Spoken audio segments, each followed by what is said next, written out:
بسم اللہ الرحمن الرحیم۔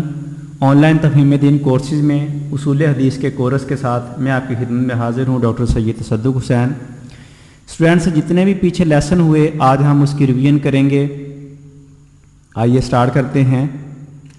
حدیث نبی کریم صلی اللہ تعالیٰ علیہ وآلہ وسلم کے قول، فعل اور تقریر کو کہا جاتا ہے۔ قول سے مراد آپ صلی اللہ تعالیٰ علیہ وآلہ وسلم کی بات اور ارشاد مبارک۔ فعل سے مراد آپ صلی اللہ تعالیٰ علیہ وآلہ وسلم کا عمل مبارک، اور تقریر سے مراد یہ ہے کہ آپ صلی اللہ تعالیٰ علیہ وآلہ وسلم کے سامنے کسی صحابی نے کوئی کام کیا ہو اور آپ نے اس سے نہ روکا ہو تو یہ عمل جو ہوگا یہ تقریر کہلائے گا۔ حدیث کی بنیادی طور پہ دو قسمیں ہیں، حدیث متواتر اور حدیث احاد۔ حدیث متواتر کی کچھ شرائط ہیں جن کے پائے جانے سے وہ حدیث متواتر کہلائے گی۔ سب سے پہلی شرط یہ ہے کہ اس کو صحابہ کرام کی کثیر تعداد نے روایت کیا ہو۔ حدیث متواتر کی دوسری شرط یہ ہے کہ طبقات سند کے ہر طبقے میں یہ تعداد موجود ہو۔ مراد یہ کہ صحابہ کرام کے بعد تابعین اور تابعین کے بعد تبع تابعین جو اس حدیث کو روایت کر رہے ہیں اس میں وہ تعداد جو ہے وہ برابر رہنی چاہیے۔ اب وہ تعداد کتنی ہے میں لیکچر نمبر 2 میں بتا چکا ہوں کہ تعداد کے بارے میں اختلاف ہے، لیکن راجح قول یہ ہے کہ حدیث متواتر کے لیے کم از کم تعداد 10 صحابہ کرام، اس کے بعد دوسرے اور تیسرے اور اگر چوتھا طبقہ ہے تو تمام میں 10 ہونی چاہیے۔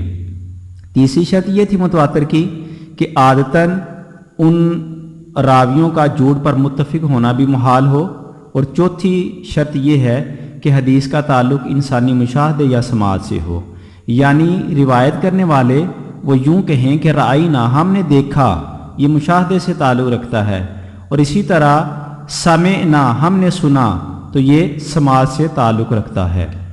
حدیث متواتر کی دو اقسام ہم نے پڑھی تھیں، متواتر لفظی اور متواتر معنوی۔ متواتر لفظی ایسی حدیث تھی کہ جس کے الفاظ اور معنی دونوں ہی تواتر سے ثابت ہوں، اور متواتر معنوی یہ تھی کہ صرف جس کے معنی تواتر سے ثابت ہوں، مختلف احادیث میں الفاظ اس کے مختلف ہو سکتے ہیں۔ تو متواتر کی دو قسمیں متواتر لفظی اور متواتر معنوی ہیں۔ اس کو یہاں سے یوں سمجھیے کہ نبی کریم صلی اللہ تعالیٰ علیہ وآلہ وسلم کا قول، اس کو صحابہ کرام کی یہاں ایک جماعت روایت کر رہی ہے، اسی طرح یہاں پہ بھی صحابہ کرام کی ایک جماعت ہے، یہاں پہ بھی صحابہ کرام کی ایک جماعت ہے۔ یہ طبقہ اول ہے جس میں صحابہ کرام ہیں، اور ان کے بعد تابعین میں بھی صحابہ کرام کی ایک جماعت روایت کر رہی ہے، دوسرے صحابی سے دوسری تابعین کی جماعت روایت کر رہی ہے، اور تیسرے صحابی کی جماعت سے تابعین کی تیسری جماعت روایت کر رہی ہے۔ تابعین سے پھر تبع تابعین کی ایک جماعت دوسری جگہ پہ بھی، تابعین کی جماعت سے تبع تابعین کی، اور اسی طرح تیسری جگہ پہ بھی ایسے ہی ہے۔ ان تمام طبقات کے بعد مثال کے طور پہ وہ حدیث پہنچتی ہے امام مسلم تک، اور وہ اس کو اپنی صحیح میں روایت کرتے ہیں، یا امام نسائی تک، یا امام بخاری تک، جو بھی محدث ہے وہ اس کو اپنی پھر کتاب میں روایت کرتے ہیں۔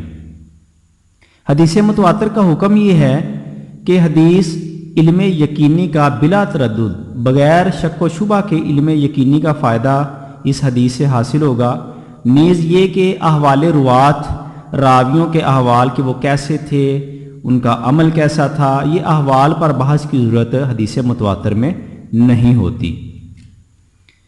حدیث کی بنیادی طور پہ جو دو اقسام تھیں، ایک متواتر اور دوسری احاد۔ اب احاد کی ہم کے بارے میں پڑھتے ہیں۔ ایسی حدیث ہوتی ہے جس میں حدیث متواتر کی شرائط نہ پائی جائیں۔ اس کی مزید آگے 3 اقسام ہیں، حدیث مشہور، حدیث عزیز اور حدیث غریب۔ حدیث مشہور وہ ہوتی ہے کہ طبقات سند میں 3 یا 3 سے زائد راوی موجود ہوں۔ حدیث عزیز وہ تھی کہ طبقات سند میں 2 سے کم راوی نہ ہوں، یعنی کم از کم اس میں حدیث عزیز میں 2 راوی ہونے چاہیے۔ اور حدیث عزیز یہ تھی کہ صرف ایک راوی اس کو روایت کریں۔ ان تینوں اقسام میں، یعنی احاد کی اقسام جو ہیں حدیث مشہور، عزیز یا غریب میں شرط یہ تھی کہ تعداد روات سند میں خواہ ایک ہی طبقے میں ہو تو وہ اقل تعداد جو ہے وہ مراد ہوتی ہے. اگر اس کے علاوہ کسی اور طبقے میں تعداد زیادہ بھی ہو جائے تو اس سے اس کی تعریف پہ کوئی فرق نہیں پڑتا ہے. حدیث غریب کی ہم نے دو قسمیں پڑھی تھیں. نمبر ایک فرد مطلق یا غریب مطلق بھی اس کو کہا جاتا ہے. ایسی حدیث جس کی ابتدائے سند میں تفرد یعنی روایت کرنے والے صحابہ کرام کی طرف سے صرف ایک صحابی اس کو روایت کریں، ابتدائے سند میں تفرد واقع ہو. اور دوسری قسم تھی حدیث غریب کی جس کو فرد نسبی بھی کہا جاتا ہے یا غریب نسبی بھی کہا جاتا ہے. ایسی حدیث کے جس کے اسنائے سند میں صحابی کے بعد جو طبقات ہیں ان میں کہیں پہ تفرد واقع ہو جائے. حدیث مشہور کو پہلے سمجھیے. یہاں پہ نبی کریم صلی اللہ تعالیٰ علیہ وآلہ وسلم کے قول کو 3 صحابہ کرام روایت کر رہے ہیں. اس کے بعد تابعین کے طبقہ میں بھی 3 صحابہ کرام ہیں. اس کے بعد تبع تابعین کے طبقہ میں بھی 3 جو ہے وہ تبع تابعین ہیں. اس کے بعد ہر طبقہ میں کم از کم 3 راوی پائے جا رہے ہیں اور اس کو پھر صاحب کتاب نے اپنی کتاب میں چاہے وہ صحیح مسلم ہے یا نسائی ہے یا امام بخاری کی کتاب بخاری شریف ہے اس میں انہوں نے روایت کیا. حدیث عزیز کو یوں سمجھیے کہ نبی کریم صلی اللہ تعالیٰ علیہ وآلہ وسلم کا قول مبارک ہے.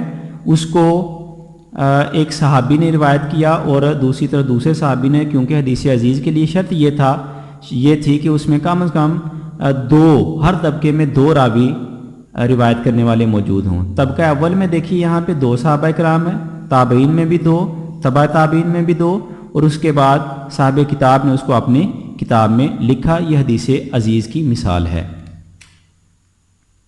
یہاں پر ہم نے اتنا سبق پڑھا تھا.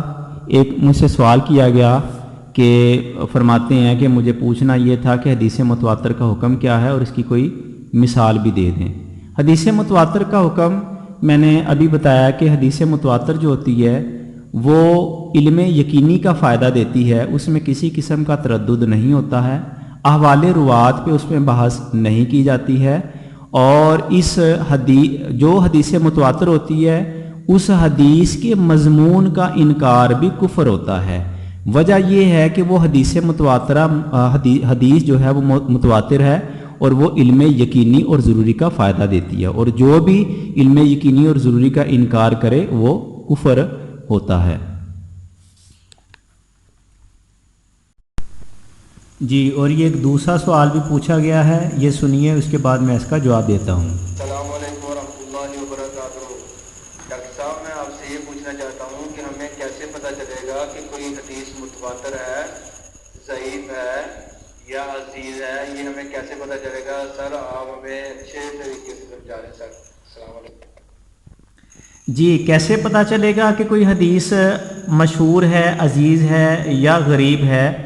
تو اس کا بڑا سادہ سا جواب ہے کہ محدثین نے بہت جا فشانی کے بعد، محنت اور لگن کے بعد اپنی کتب میں ہر حدیث کے بعد اس کا درجہ بھی لکھا ہوا ہے. حدیث روایت کرنے کے بعد حدیث مشہور، عزیز، غریب یا آگے بھی جو آپ قسمیں پڑھیں گے، حدیث صحیح، حدیث مردود ہے، حدیث حسن ہے، یہ تمام کی تمام اقسام محدثین نے اپنی حدیث روایت کرنے کے بعد لکھ دی ہے.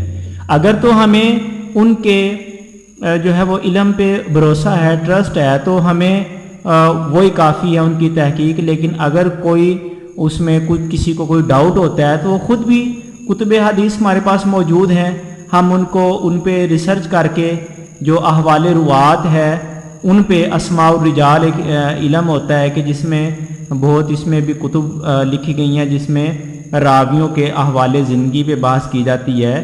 تو ان علوم کی مدد سے ہم خود بھی محنت کر کے کسی حدیث کو دیکھ سکتے ہیں کہ کیا وہ واقعی حدیث متواتر تھی یا وہ واقعی صحیح حدیث تھی، وہ واقعی حدیث غریب تھی، یا جتنی بھی اقسام ہیں اس کو ہم خود بھی ریسرچ کر سکتے ہیں.